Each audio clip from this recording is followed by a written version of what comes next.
नमस्कार दोस्तों।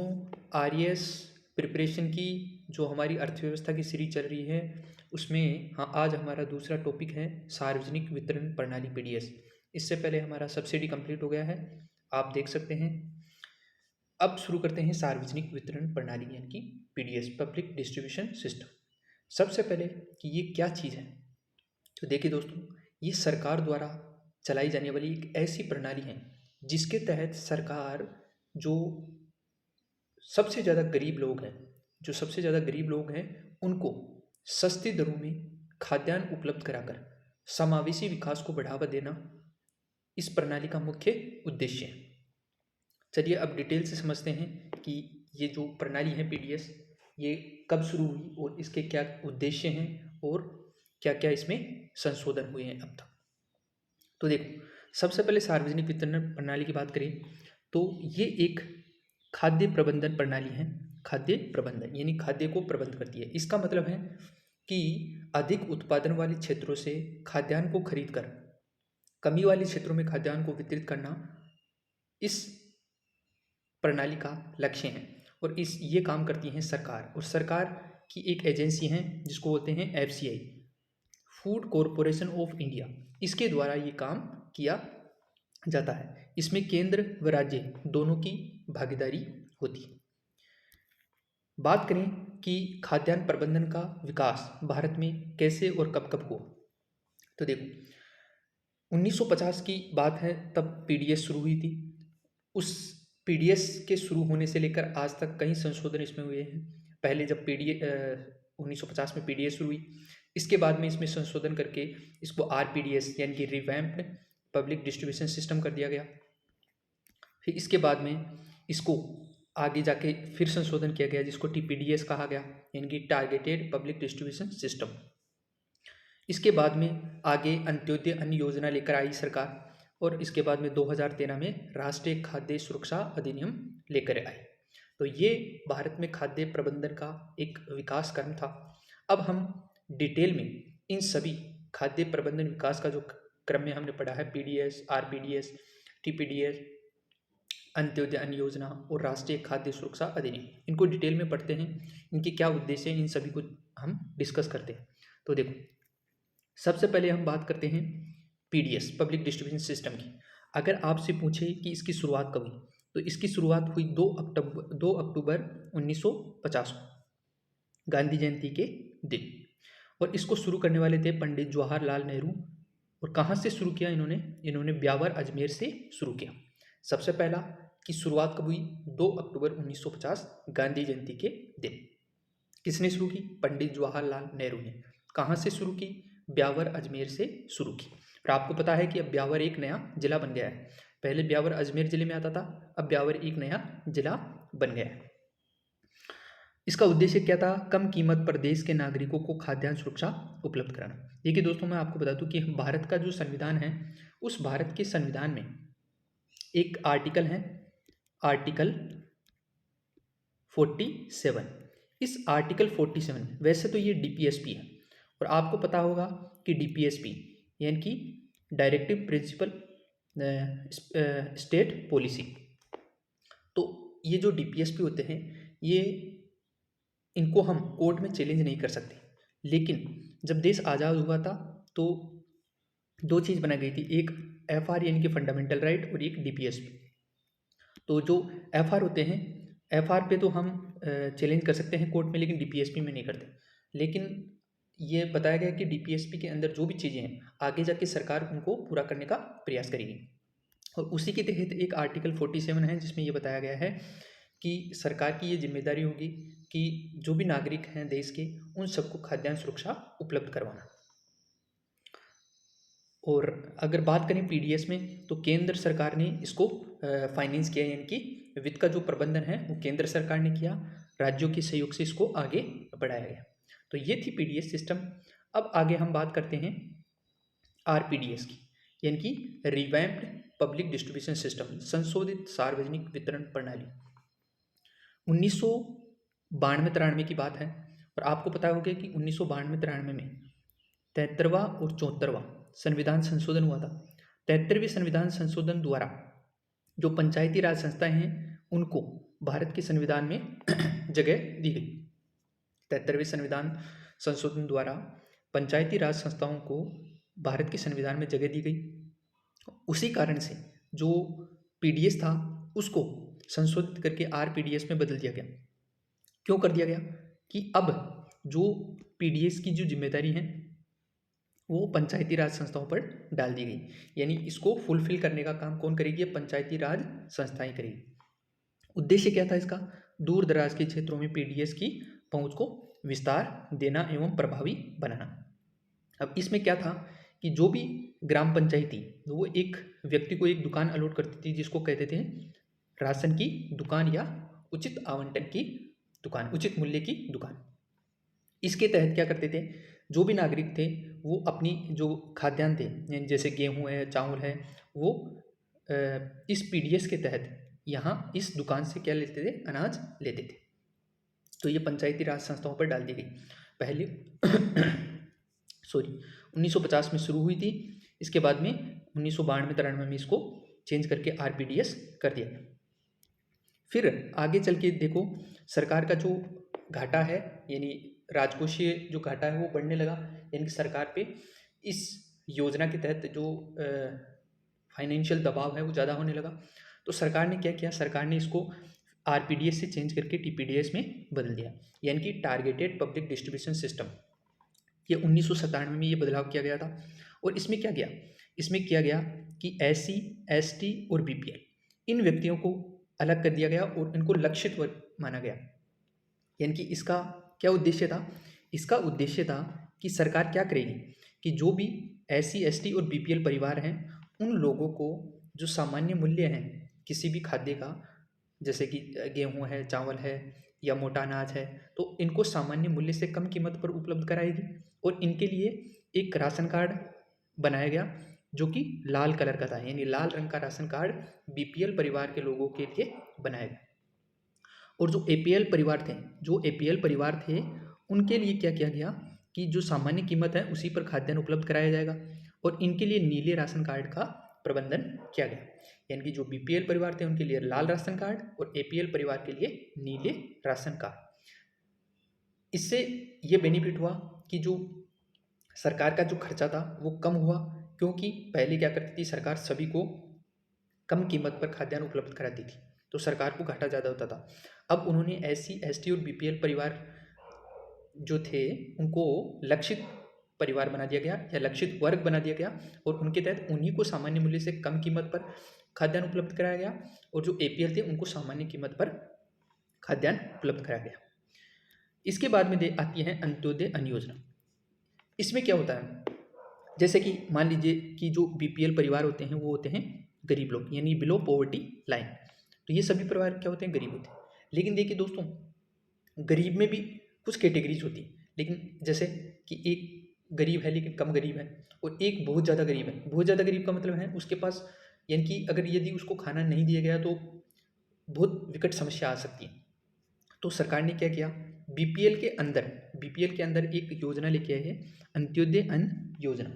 इस अंत्योदय अन्न योजना में क्या किया गया कि जो गरीबों में भी गरीब ज़्यादा लोग थे उनके लिए कुछ और ज़्यादा सुविधाएं उपलब्ध कराई गई। अब सबसे पहले तो ये जाने कि इस अंत्योदय अन्न योजना की शुरुआत कब हुई थी? 25 दिसंबर 2000। और इसका लक्ष्य क्या था कि गरीबों में भी जो अत्यधिक गरीब थे उनको 35 किलो अनाज प्रति माह उपलब्ध। 35 किलो अनाज, ये प्रति परिवार था, नहीं कि प्रति व्यक्ति था। तो प्रति परिवार 35 किलो अनाज प्रति माह उपलब्ध। और सरकार ने ये माना कि प्रति परिवार जो सदस्य संख्या है वो 6 मानी उन्होंने, यानी कि 6 लोगों को प्रति माह 35 किलो अनाज का प्रावधान किया गया अंत्योदय अन्न योजना, जो गरीबों में भी गरीब थे। और इसमें क्या किया गया? 2 रुपये किलो की दर से गेहूँ, 3 रुपये किलो की दर से चावल दिए गए। इसमें बाद में 1 रुपये किलो में मोटा अनाज भी जोड़ दिया गया। ये थी हमारी अंत्योदय अन्न योजना। अब आगे बात करते हैं हम राष्ट्रीय खाद्य सुरक्षा अधिनियम 2013। 5 जुलाई 2013 को ये अधिनियम लाया गया और इसके तहत अब देखो ये कानून बन गया है। तो कानून बन, इससे पहले कानून नहीं था, ये सरकार की जिम्मेदारी। लेकिन 2013 में इस राष्ट्रीय खाद्य सुरक्षा को क्या बना दिया गया? कानून बना दिया गया। और इस कानून के तहत सरकार ने ये इंश्योर किया कि सभी को खाद्य सुरक्षा मिलेगी। अब यदि सरकार अगर खाद्य सुरक्षा नहीं देती है तो हम इसको कोर्ट में चैलेंज कर सकते हैं। क्यों? क्योंकि ये एक अधिनियम बन गया है, यानी कि एक्ट बन गया है। तो इस एक्ट के अंदर, राष्ट्रीय खाद्य सुरक्षा अधिनियम के अंतर्गत, देश की 2/3 आबादी यानी लगभग 67% आबादी को भोजन का कानूनी अधिकार दिया गया। पीडीएस प्रणाली से 75% ग्रामीण आबादी और 50% शहरी आबादी को कवर किया गया। और इसमें क्या प्रावधान था? इसमें परिवार ना होके प्रति व्यक्ति था, और प्रति व्यक्ति 5 किलो अनाज प्रति माह देने का प्रावधान किया गया, जिसमें 3 रुपये किलो में प्रति किलो चावल, 2 रुपये प्रति किलो गेहूं और 1 रुपये प्रति किलो मोटा अनाज देने का प्रावधान किया गया। खाद्यान्न की आपूर्ति न किए जाने की स्थिति में पात्र व्यक्ति खाद्य सुरक्षा भत्ता प्राप्त करने का भी हकदार होगा। यदि मान लीजिए सरकार इस कानून के तहत प्रति व्यक्ति 5 किलो जो अनाज है वो अवेलेबल नहीं करवा पाती है, तो जो व्यक्ति इसका पात्र था उस व्यक्ति को सरकार खाद्य सुरक्षा भत्ता उपलब्ध करवाएगी। अंत्योदय अन्न योजना के अति गरीब परिवारों को भी इसमें शामिल कर लिया गया। पहले राष्ट्रीय खाद्य सुरक्षा अधिनियम के अंतर्गत ये शामिल नहीं थे, लेकिन बाद में इनको भी इसमें शामिल कर लिया गया। अब देखिए दोस्तों, इसमें कुछ महिलाओं के लिए विशेष प्रावधान किए गए। देखो, पहले जो राशन कार्ड होते थे उसमें जो मुखिया होता था, वो जो व्यक्ति होता था, एक आदमी होता था मुखिया।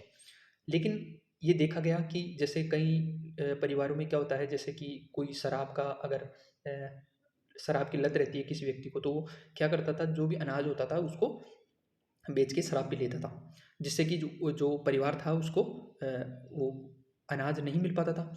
तो सरकार ने क्या किया कि अब वो चेंज करके क्या किया कि जो 18 वर्ष या 18 वर्ष से अधिक उम्र की जो महिलाएं हैं उनको मुखिया बना दिया गया।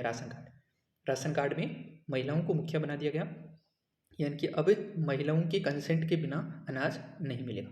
लेकिन जिन परिवारों में यदि महिलाएं नहीं थी उनमें अभी भी मुखिया एक आदमी को बनाया गया। लेकिन जिन परिवारों में महिलाएं थी और 18 वर्ष या 18 वर्ष से अधिक उम्र की थी, उनमें महिलाओं को ही मुखिया बनाया गया।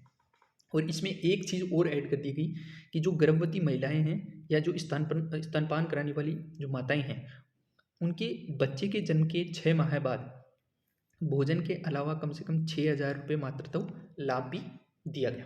6,000 रुपये मातृत्व लाभ भी इसमें ऐड कर दिया गया। तो ये थी हमारी जो खाद्य प्रबंधन की जो योजनाएं थी वो। अब हम बात करते हैं पीडीएस की समस्याओं की। सबसे पहले तो खाद्य समस्याओं की बात करें तो दोस्तों पीडीएस की समस्याओं की बात करें तो इसमें देखो, सही पहचान नहीं हो पाना एक बड़ी समस्या थी। मैं आपको बताऊं कि 2017 में झारखंड के अंदर एक बच्ची थी, उसकी सही पहचान नहीं होने के कारण उसको अनाज नहीं दिया गया, जिसके कारण उसकी मौत हो गई। तो ये एक बड़ी समस्या थी कि पहचान नहीं हो पा रही थी, कई समस्याएं आ रही थी। इसके अलावा पीडीएस सिस्टम में सब्सिडी लीकेज की समस्या आ रही थी। सब्सिडी लीकेज का मतलब होता है कि जो बिचौलिए हैं वो जो भी अनाज मिलता था उसको ले लेते थे, और जो गरीब लोग थे उनको ये अनाज नहीं मिल पाता था या लो क्वालिटी का अनाज दिया जाता था। तो ये भी एक बड़ी समस्या थी। इसके अलावा फर्जी बीपीएल का जो राशन कार्ड हैं वो बनने लगे। गरीबों के खाद्यान्न की कालाबाजारी, जैसे मैंने बताया कि जो अच्छा क्वालिटी का जो अनाज होता था उसको बेच दिया जाता था ज़्यादा कीमत पे, और कम कीमत में जो लो क्वालिटी का अनाज है उसको खरीद कर उन लोगों को, गरीब लोगों को दे दिया जाता था। तो ये भी समस्या उत्पन्न होने लगी। घटिया स्तर के खाद्यान्न का वितरण, प्रशासनिक रूप से भ्रष्टाचार होने लगा। इसके अलावा जो भारतीय खाद्य निगम है FCI, food corporation of India, जो कि इस पीडीएस के तहत अनाज किसानों से खरीदती है और उसका वितरण करती है, तो उसके गोदामों के जो भंडार हैं उसकी क्षमता अपर्याप्त थी, जिससे कि अनाज सड़ने लगा। तो ये भी एक बड़ी समस्या उत्पन्न हो गई। उचित मूल्य की दुकानों पर भी भ्रष्टाचार होने लगा। तो पीडीएस सिस्टम में जब शुरू हुआ था तो कई समस्याएं उत्पन्न हुई, लेकिन सरकार ने धीरे धीरे इसमें कई संशोधन किए और इसमें कई सुधार भी किए। अगर जैसे बात करें कि पीडीएस की जो समस्याएं हैं उनमें क्या क्या समाधान किया गया, तो जीपीएस सक्षम वाहन का प्रयोग किया गया, जिससे कि यह पता लग सके कि जो उचित मूल्य की दुकान है वहीं पर जो राशन है वो दिया जा रहा है या कहीं दूसरी जगह तो डाइवर्ट किया जा रहा है। इसके अलावा डिजिटल राशन कार्ड को आधार कार्ड से लिंक कर दिया गया, यानी जोड़ दिया गया। पीडीएस में डीबीटी लागू की, यानी कि डायरेक्ट बेनिफिट ट्रांसफ़र से लोगों को पैसे दिए जाने लगे। इसके अलावा उचित मूल्य की दुकानों के खुलने का समय एसएमएस के द्वारा लोगों को सूचित किया जाने लगा कि जो उचित मूल्य की दुकान है इस समय खुलेगी और इस समय बंद होगी। तो कुछ हद तक इस समस्या का समाधान किया गया। अब बात करते हैं पीडीएस से संबंधित कुछ महत्वपूर्ण योजनाओं की। तो सबसे पहली योजना है ई सार्वजनिक वितरण प्रणाली, यानी कि ई पीडीएस। इसकी शुरुआत की गई थी 2013 में। इसमें जो पीडीएस सिस्टम था उसको कंप्यूटरीकृत कर दिया गया, यानी कंप्यूटर से जोड़ दिया गया।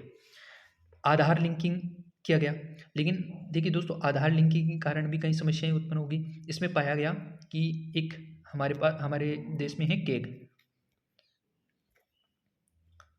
केग की एक रिपोर्ट आती है। उस केग की रिपोर्ट में ये बताया गया कि 2.75 राशन कार्ड जो हैं वो फर्जी पाए गए। अभी जो लेटेस्ट रिपोर्ट आई है उसमें कई योजना में ये समस्याएं पाई गई है, जैसे कि अभी हमारी जो हेल्थ स्कीम है केंद्र सरकार की, आयुष्मान भारत। तो इस आयुष्मान भारत में भी कई ऐसे लोग हैं जो कि मर चुके हैं, लेकिन उनके नाम पे क्या हुआ है, हेल्थ इंश्योरेंस जारी किया गया है। तो ये कई समस्याएं आई हैं, तो इसमें भी अभी सुधार करने की आवश्यकता है। इसके बाद में बात करें तो केंद्र सरकार ने एक नई योजना लागू की थी, एक राष्ट्र एक राशन कार्ड योजना, one nation one ration card योजना।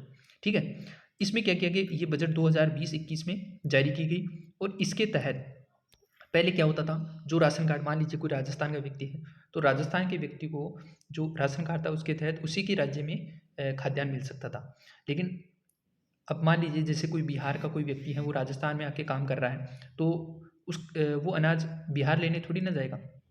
तो केंद्र सरकार ने इसके लिए एक राष्ट्र एक राशन कार्ड योजना शुरू की। इसके तहत वो व्यक्ति क्या करेगा, लाभार्थी जो सार्वजनिक वितरण केंद्र होता है वहाँ पे इलेक्ट्रॉनिक पॉइंट ऑफ सेल मशीनें रहती हैं, उससे आधार प्रमाणीकरण, क्योंकि आधार लिंकिंग है तो आधार प्रमाणीकरण के तहत किसी दूसरे राज्य में भी राशन ले सकता है। और इसकी ये शर्त है कि जो राशन कार्ड है वो आधार से लिंक होना चाहिए। इसके बाद में देखिए एक पीडीएस एकीकृत प्रबंधन, यानी IMPDS इंटीग्रेटेड पीडीएस सिस्टम लाया गया। इसमें राष्ट्रीय स्तर पर पोर्टेबिलिटी की गई, यानी कि जो भी डेटा था जितने भी राज्य थे उन सब राज्यों का, और जो केंद्र सरकार के पास डेटा था उनको एक पोर्टेबल कर दिया गया। और ये देखा गया कि किन किन लोगों को हमें पीडीएस के तहत अनाज देना चाहिए, ताकि जिससे कि जो समस्याएं हैं और कम हो सके। केंद्रीय डाटा भंडारण और केंद्रीय निगरानी प्रणाली को और सुचारू किया गया और उसमें सुधार किया गया। तो दोस्तों ये थी हमारी पीडीएस सिस्टम, जिसमें हमने डिटेल से पढ़ा कि पीडीएस सिस्टम क्या है और इसका उद्देश्य क्या है और इसमें क्या क्या सुधार किए गए हैं। तो ये काफ़ी छोटा और इम्पोर्टेंट टॉपिक था, जिससे अक्सर आरएएस प्रीलिम्स में क्वेश्चन पूछे जाते हैं। तो आप स्टडी लाइट यूट्यूब चैनल को सब्सक्राइब कर लें, क्योंकि यहाँ पे मैं आपको पूरी भारतीय अर्थव्यवस्था कराने वाला हूँ। ये हमारा दूसरा टॉपिक था, पहला हमारा था सब्सिडी और दूसरा हमारा पीडीएस। तो मिलते हैं अगले वीडियो में, तब तक के लिए धन्यवाद दोस्तों, थैंक यू।